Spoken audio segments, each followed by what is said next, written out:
বিস্ফোরণে ডায়মন্ড হারবারের মশাছাটে আহত পঞ্চম শ্রেণীর ছাত্র, হাতে পায়ে গুরুতর আঘাত নিয়ে ডায়মন্ড হারবার হাসপাতালে ভর্তি। এই ঘটনায় আরও দুজন সামান্য আহত হয়েছেন। বাড়িতে কিছু বাজি মজুত করে রাখা ছিল, সেখান থেকেই এই বিস্ফোরণ ঘটে থাকতে পারে বলে অনুমান করা হচ্ছে পুলিশের তরফে।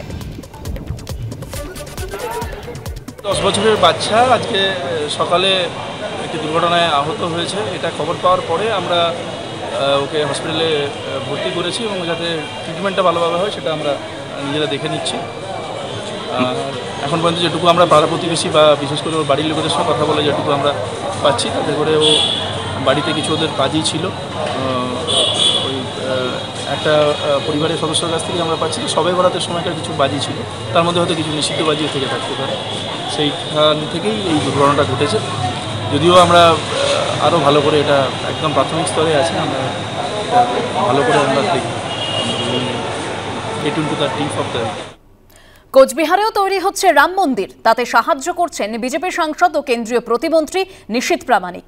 লম্বায় 15 ফুট এবং চওড়ায় 30 ফুটের এই রাম মন্দির তৈরিতে ব্যবহার করা হচ্ছে বেলে পাথর। ইতিমধ্যে রাজস্থান থেকে সেই পাথর আনা হয়েছে। 22শে জানুয়ারি কোচবিহারের রাম মন্দিরের উদ্বোধন করার কথা স্থানীয় বিজেপি সাংসদের। 22শে জানুয়ারি অযোধ্যায় রাম মন্দিরের উদ্বোধন করবেন নরেন্দ্র মোদী। লোকসভা ভোটের আগে এই কর্মসূচিকে দেশ জুড়ে মেগা ইভেন্টে পরিণত করতে চলেছে বিজেপি। আর একই দিনে অযোধ্যা থেকে প্রায় 900 কিলোমিটার দূরে কোচবিহারেও তৈরি হচ্ছে আরেকটি রাম মন্দির। উদ্যোক্তাদের দাবি, মন্দির তৈরিতে সাহায্য করছেন কোচবিহারের বিজেপি সাংসদ ও কেন্দ্রীয় স্বরাষ্ট্র প্রতিমন্ত্রী নিশীথ প্রামাণিক। কোচবিহার শহর থেকে মাত্র কয়েক কিলোমিটার দূরে রাজারহাটের এই ছড়ারকুঠি গ্রাম, এখানেই তৈরি হচ্ছে রাম মন্দির। যেমনটা স্থানীয় বাসিন্দারা জানিয়েছেন, এই যে কালী মন্দির কমিটি, সেই কালী মন্দির কমিটি এবং স্থানীয় সাংসদ নিশীথ প্রামাণিক, কেন্দ্রীয় স্বরাষ্ট্র প্রতিমন্ত্রী, তার সহযোগিতায় কিন্তু এই রাম মন্দির এখানে নির্মিত হচ্ছে। আগামী 22 তারিখ যেদিন অযোধ্যায় রাম মন্দির নির্মাণের উদ্বোধন হবে, সেই দিনই কিন্তু ঠিক এই জায়গায় রাম মন্দির উদ্বোধন করা হবে। কোচবিহার শহর থেকে প্রায় 4 কিলোমিটার দূরে রাজারহাটের ছড়ারকুঠি গ্রামে তৈরি হচ্ছে এই মন্দির। লম্বায় 15 ফুট এবং চওড়ায় 30 ফুটের এই রাম মন্দির তৈরিতে ব্যবহার করা হচ্ছে বেলে পাথর। ইতিমধ্যেই রাজস্থান থেকে এসে গেছে সেই পাথর। মরু রাজ্য থেকে আনা হয়েছে নির্মাণ শিল্পীদেরও। গ্রামের পঞ্চায়েত হিসাবে এটুকু বলতে পারি যে আমাদের গ্রামে যে কোনো কমিউনিটি পার্টি থাকুন না কেন, মানে সবাই এতে ইনভলভ। যে আপনি যে সাক্ষাটা দেখছেন, এটা মূলত আমাদের যে মাননীয় যে এমপি রয়েছেন উনি স্পন্সর করছেন, আর আমরা শুধুমাত্র দেখাশোনার দায়িত্বটাই মূলত। গত বছর কালী পুজোর দিন এই মন্দিরে এসেছিলেন স্থানীয় সাংসদ ও কেন্দ্রীয় প্রতিমন্ত্রী। মন্দির কমিটির দাবি, সেই সময় নিশীথ প্রামাণিকের কাছে কালী মন্দির সংস্কার ও একটি রাম মন্দির তৈরির জন্য সাহায্য চাওয়া হয়। তাতে সম্মতি দেন বিজেপি সাংসদ। এমপি নিশীথ প্রামাণিক মহাশয়কে আমন্ত্রণ করেছিলেন, উনি আমন্ত্রণে সাড়া দিয়ে এসেছিলেন। এসে এই জায়গাটা দেখে গেছেন। দেখে যাওয়ার পরে উনি একটা বলছে যে বিকল্প ব্যবস্থা যদি কিছু করা যায় দেখি।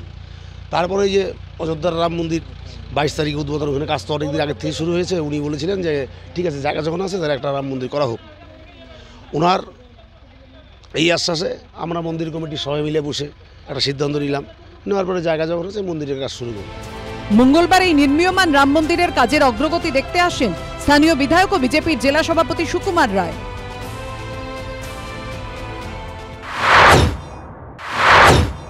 নিউ কুচবিহারে স্পোর্টস হাব হবে, মেগা হাব হবে। 250 কোটি টাকা খরচ হবে। 5 পয়সা তো খরচ হয়নি। ওই রাম মন্দিরের সামনে বসে ওই রাম রাম জপ করে পাপ ক্ষয় করার জন্য। চমক টমক কিছু নয়, মানুষকে বিভ্রান্ত করা, ধর্মের নেশাগ্রস্ত করা। আমরা বলছি ওরা করুক না, জায়গা দেওয়ার জন্য রেডি আছে। আরও অনেক মন্দিরের দরকার গ্রামে গ্রামে, করুক না ওরা, আপত্তি কী আছে? যদি জায়গা না থাকে আমাদের বলুক, আমরা জায়গা দিয়ে দিব, করুক রাম মন্দির, লোকও দিয়ে দিব।